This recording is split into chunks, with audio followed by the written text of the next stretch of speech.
Ranger Doug, how you doing today? I'm doing magnificently. Thank you. How are you? Doing great, doing great. I get to chat with you, a legend, so I'm pretty happy about that. So you did Grand Ole Opry on Friday, right? Saturday. Yes. Saturday. How did it go? Well, it went great. It was our 2,268th appearance on the Grand Ole Opry. That was my next question. I was going to say it wasn't your first time, was it? No, we've been You members. back? We've Oh, been sorry. Go members ahead. since 1982. Would you mind telling me about the first time you played Grand Ole Opry? Yeah, I think it was December of 1979, and Roy Acuff had us on. And I don't even know that we were riders in the sky at that moment. I guess we were. But he introduced me as Doug Green and Fred Labor, and it was not like we had our whole thing quite together yet. But the music was good. Somebody sent us a tape of it, and I think we did Blue Shadows on the Trail and something up tempo, like maybe When Payday Rolls Around. That's great. Do you think you'd ever release that? It never occurred to me. I have to think that one over. So you are a music historian as well as a musician. What does that involve? Amateur. How did it evolve? Well, I'm just the kind of guy that if I get interested in something, I want to find out more and more about it. And I did a lot of musical journalism early in my career. So I found out I had a minor talent in writing. And so my curiosity in my writing got me into the history of the cowboy and Western music.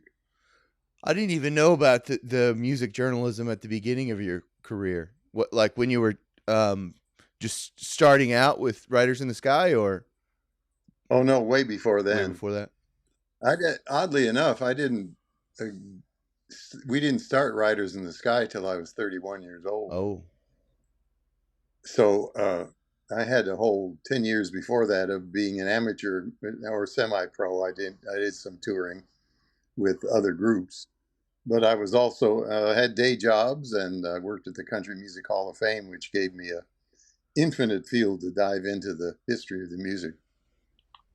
so I was just listening to your guys' cover of one of my favorite songs of all time, which is "Don't Fence Me In." Uh huh. Yeah, it What? was on our first Oh, sorry. album. Yeah, it was our Nice. first album. What is so special about that song? Well, it has an interesting history in that most of it was written by a rancher up in Montana. And how it ever got to Cole Porter, I don't know, but he vastly improved it and took credit for it. So the rancher came back and asked for his half of the royalties and won them. Bing Crosby introduced it. So from Cole Porter, it made its way to Roy Rogers. Yes. Did he change anything or add anything to it? No. Mm-mm. It's funny. I just think of it as his song. Well, sure, he had the popular hit of it, um, but it had been done before several times. So talk to me about the figure of the singing cowboy. Well, there's something romantic in the American imagination about cowboys. Now again, the word cowboy is used to mean somebody reckless, and that's not the way I see it. I was sort of shaped by the uh, movies of the 40s and 50s and the TV shows of the 50s, where the cowboy was always the hero. He was the guy who stood up. The Lone Ranger was my idol when I was a kid, and that's the kind of thing that got me interested in loving cowboy music. Uh, my uncles, two of my uncles played guitar and sang, And my mother was a very good singer. She didn't play anything. Well, a tiny bit of piano, but not enough to speak of. And so the between the magic of what I was seeing on TV and in the movies and the music that my uncles were singing made me want to pick up the guitar. I was 11, played my Uncle Hank's guitar, which he gave me, and I still have. Nice. When he said he was going to give it to me, I thought, oh man, it's a Pearl Martin, you know, Oh man, yeah. 1937 Montgomery Ward. Whoa, nice. It plays in tune. That's all I can say for it. Yeah. So that's so interesting to me that you came to music through TV and film. Yeah, it's an interesting point, but I imagine a lot of us did, especially the Western singers of my age cohort, you might say. Yeah. Yeah, I spend a lot of time thinking about that. The connection between Western movies and Western TV shows and music. I don't know why it surprised me at first that connection's so strong.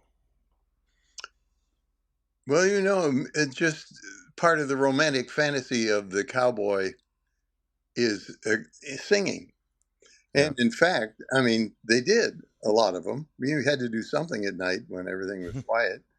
And every situation pre television and radio and records where men were gathered to uh, do work and then have to live together, there was singing.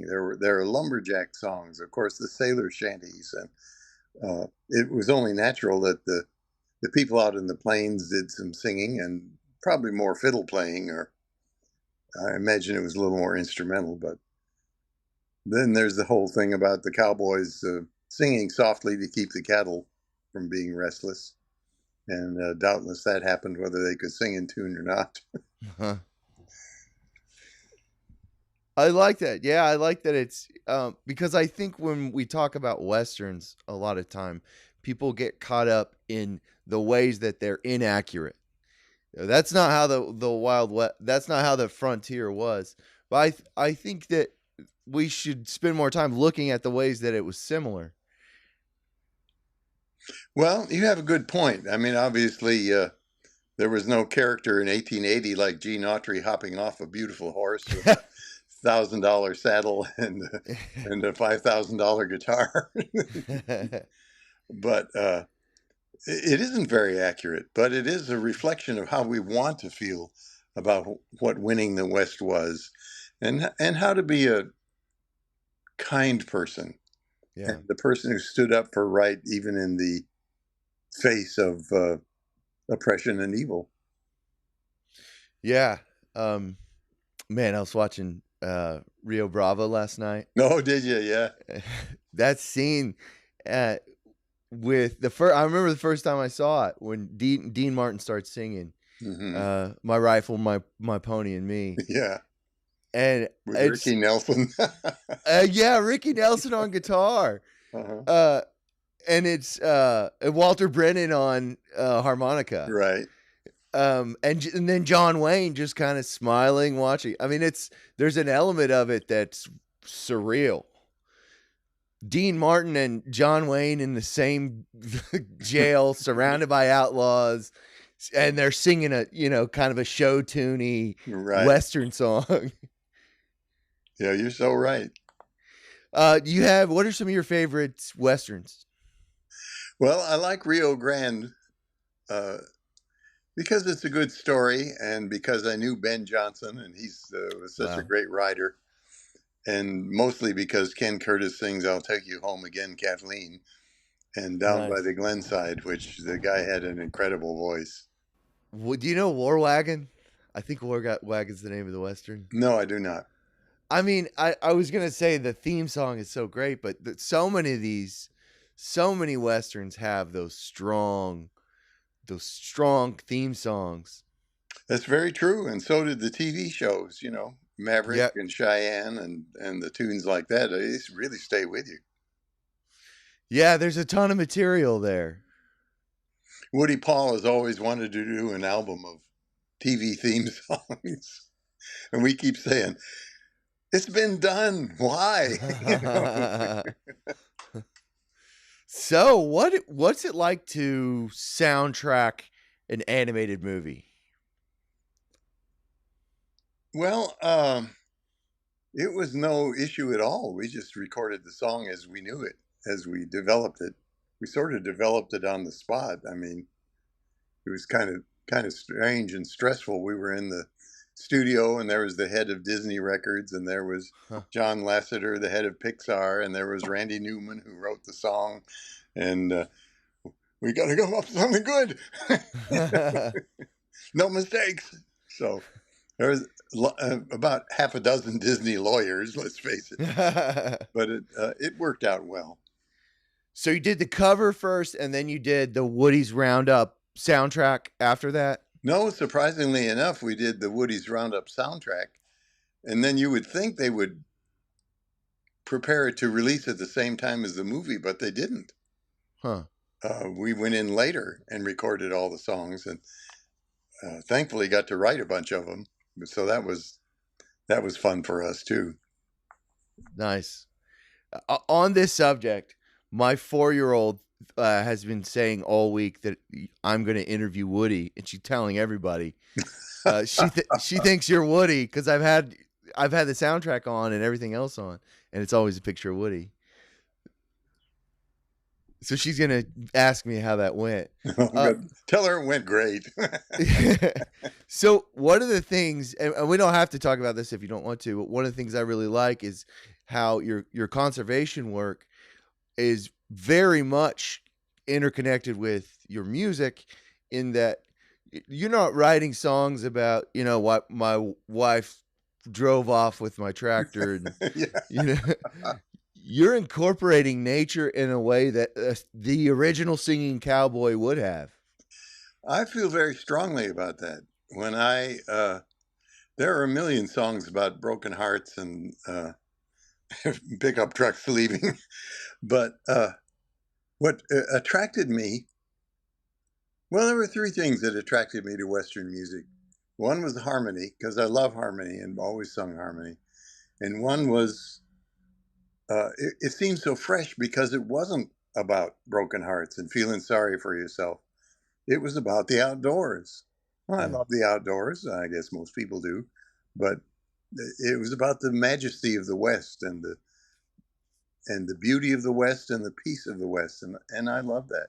And the third thing was Bob Nolan, especially, and Tim Spencer were such brilliant poets that as a literature major, I really appreciated the things that they bring to their songwriting. It wasn't "lay your pistol down, Ma," lay your pistol down. Yeah. It was serious poetry and beautiful poetry. Have you read, spent a lot of time with like the Western literature that a lot of the film is based on? Not really. That might surprise you. Yeah, it Uh, does. I have spent a lot of time studying the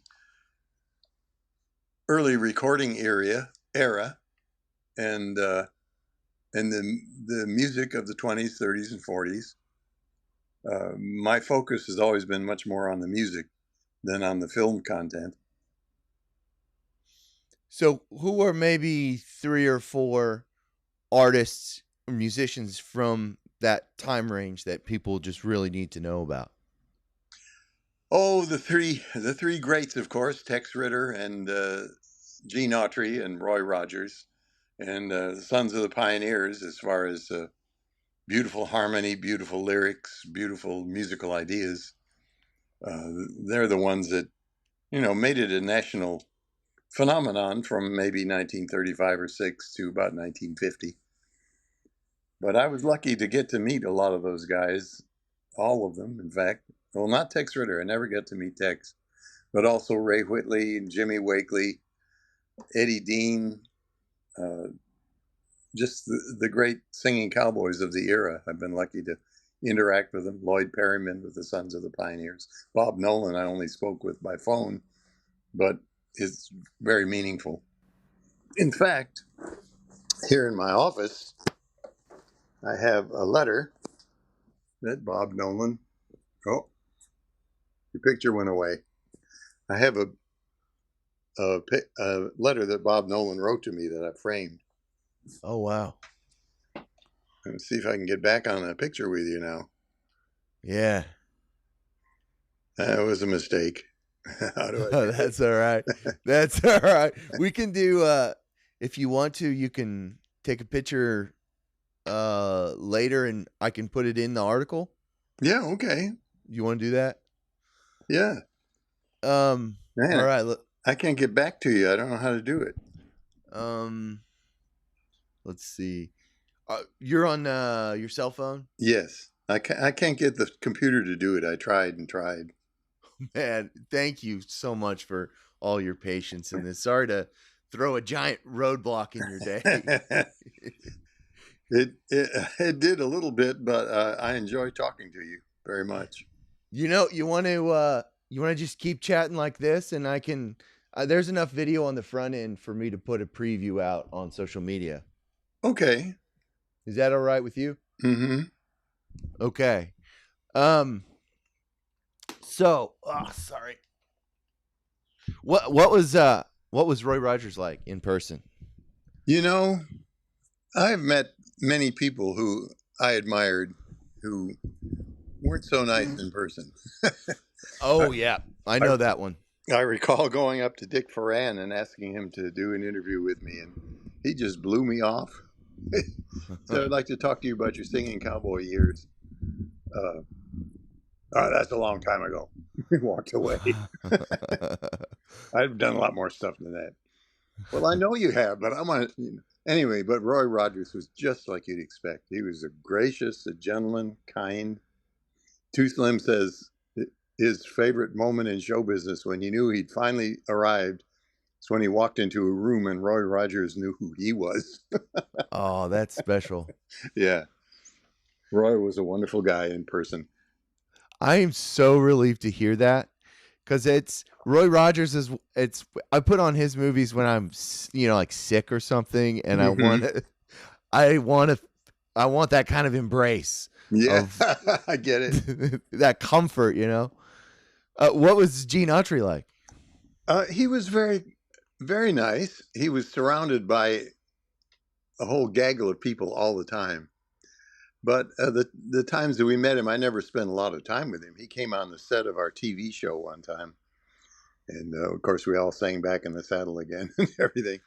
But Nice. he would just say, "Oh yes, I love coming to Nashville. I worked a lot with Fred Rose in the early years, and he was very general. He just pleasant."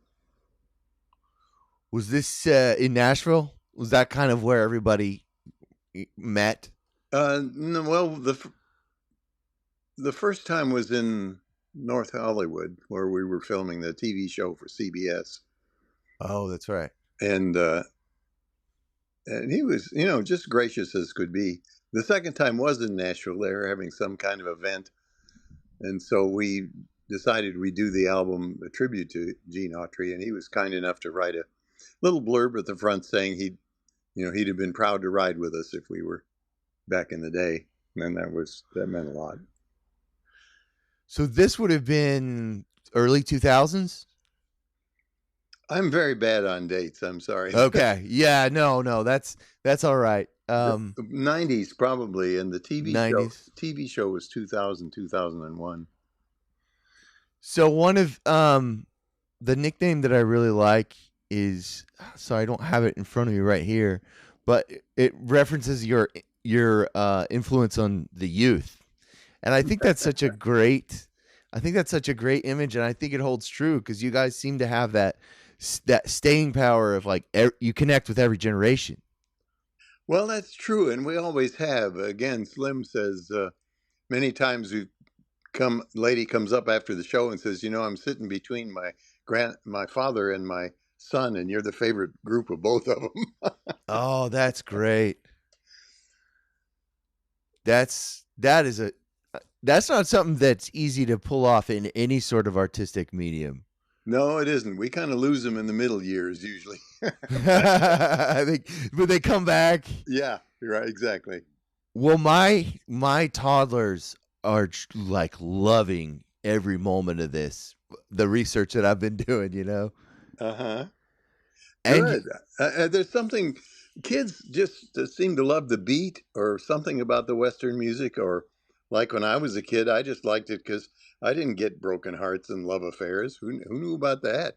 But riding a horse with your friends and singing songs on the open range, oh yeah, I'm all about that. yeah, it's very liberating to hear, but it's also light. Yeah. So when did you start yodeling? I don't remember really. My uncle Arvid yodeled, and I knew what it was. We lived in California for a year and a half when I was a kid, and there was yodeling on TV. It was Western Varieties and Town Hall Party and all that, those shows that they had in the 50s. And when I got to college, and a lot of us got into old time country music and Jimmy Rogers especially, and I could just do it. I mean, it was just easy because I had done it as a kid. And then I discovered Elton Britt and I said, well, there's another whole level to this. Nice. Who is that? Elton Britt? Eltonbritt. If you get a chance, listen to him yodel sometime. He's my yodeling guru. I love that. Those are two words I've never heard together. So throw a saddle on a star. Tell me a little bit about that. Well, that song's been kicking around for years. Andy Parker and one of his bandmates with the group, Andy Parker and the Plainsmen, wrote it, Hank Caldwell, in the 40s. And we heard a guy sing it on stage. And I thought to myself, that's a great song. Let's go ahead and do it. Not a lot of the other Western groups are doing it. The Sons of the Pioneers don't do it. So let's work it up, and it's proved to be a very popular song for us. And the whole album is fantastic. Oh, thank you. Cherokee Strip cracks me up. It's a good song. Tim Spencer wrote that one. And so are all the songs like that's what I have a hard time to figuring out which are yours and which are covers. Well, that album is a mix like we used to do all the time. Then we got into these sort of tribute albums or specialty albums, the gospel album, the Roy Rogers album, the Wilford Brimley album. But this is very typical of what we do. About a third to half are our songs, and about 2/3 to 1/2 are either classics that people want to hear or gems like Throw a Saddle on a Star that have sort of been forgotten and we bring back.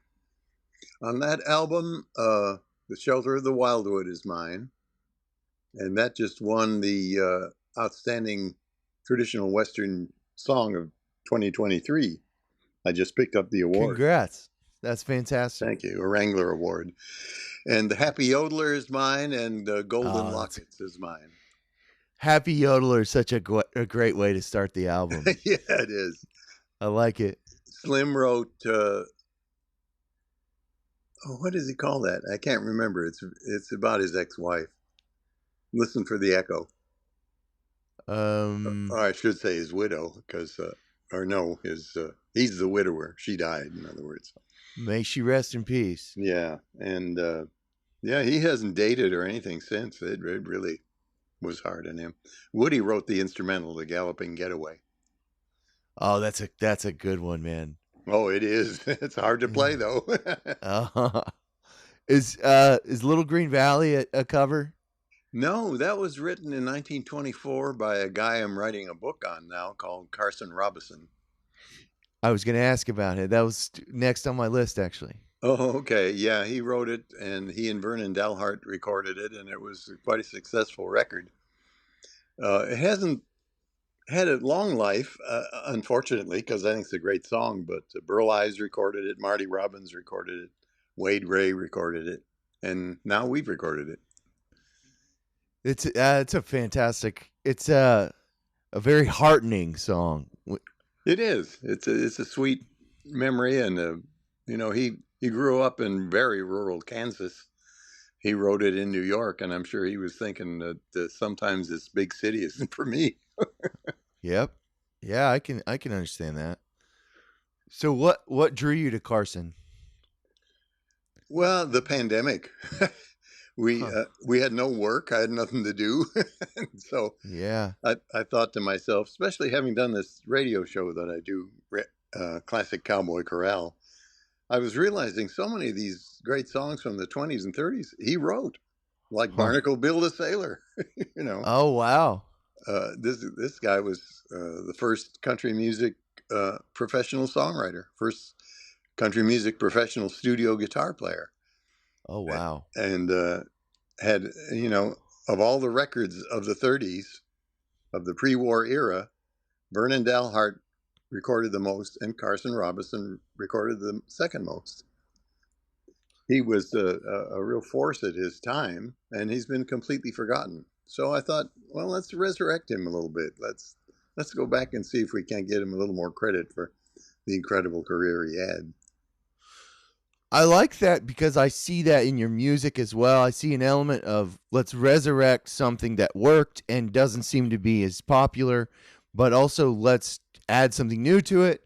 Let's keep let's maintain true to the spirit at the same time.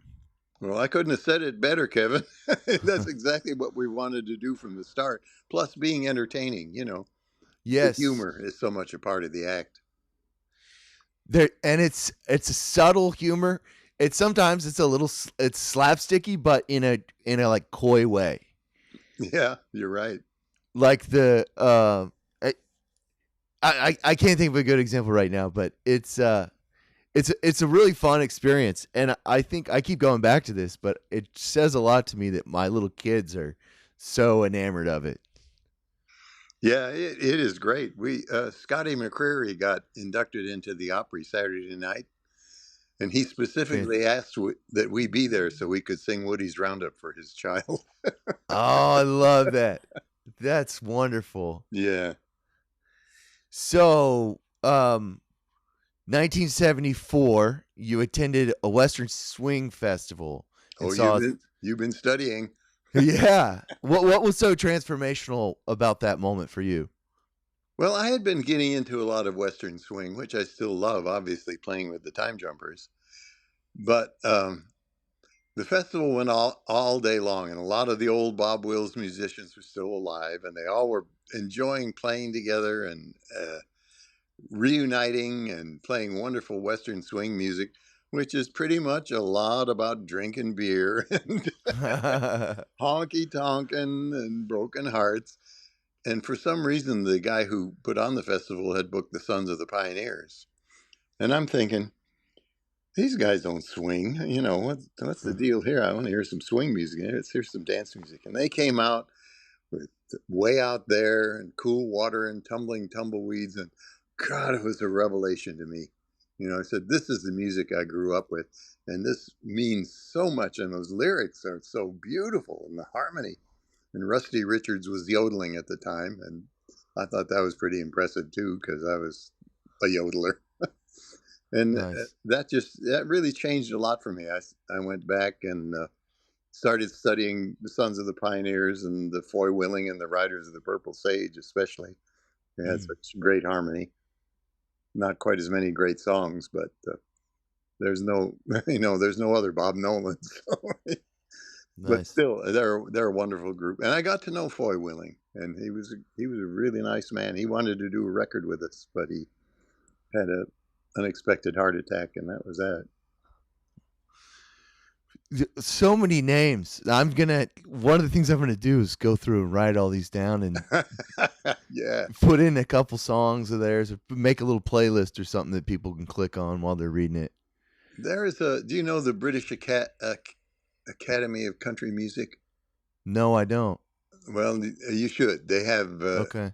this guy in England has put out numerous CDs of these obscure artists, not only their records, but their radio transcriptions. And that's where I really get a lot of material for my radio show. That's fantastic. I'll dive into that. And it's the radio show's weekly. Yes, it is. It's on Friday night after the Grand Ole Opry, Saturday night before the Grand Ole Opry, and Sunday morning, right and early with it's on Sirius XM Willie's Roadhouse, Channel 61. Okay. As I always say, it's an hour's worth of Gene and Roy and Tex and Rex and the magical entertainers from the golden age of Western music. I love that. So in the this will be the last one, unless there's anything else I need to ask. Okay. Since Riders in the Sky began 4 decades ago, about 4 decades ago, how has Western music changed? Well, I think the emphasis has gone a lot more to singer-songwriters. And I had hopes in the late 90s that somehow Western music would make a bigger comeback than it has. But it hasn't. There's a thriving underground. There are wonderful entertainers, Junie Fisher and Dave Stamey and Eli Barcy, but they're mostly, like folk singers, solo singers, singer-songwriters, and they're brilliant people and excellent entertainers. But it hasn't made a dent in the big popular culture, and most people don't know about it. People who do know about it are crazy about it. Yeah. In fact, our album is, there's an International Western Music Association that I didn't know that. has a festival every year. Yeah, IWMA if you want to look it up. And here in America? Yeah, it's located. I think the headquarters is in Texas, but the festival is in New Mexico, Albuquerque, every November. And these people, show up and entertain and show off their new songs and their old. And their Mickey Furman won the best album last year, not this year. And she's a friend, and we write songs together. It's a community, but it's not a national. It's not on the big picture. That's kind of something that's happened with Western cinema as well, Western movies. That's true. And it's, there in many ways it's a good thing, because there's some artistic freedom that happens there when it is more niche like that. Yes, you have a good point. I see a lot of old Western movies because my wife is addicted to them. Awesome. Well, we've only been married 4 years, but we were watching an episode of Gunsmoke, and I said, "Well, honey, we've already seen that." She said, "Oh, I've seen all of them." Oh yeah. That's what I love about it, though. I mean, I've seen El Dorado or even Rio Bravo, maybe, or Liberty Valance. I've seen those like 50 times. Yeah.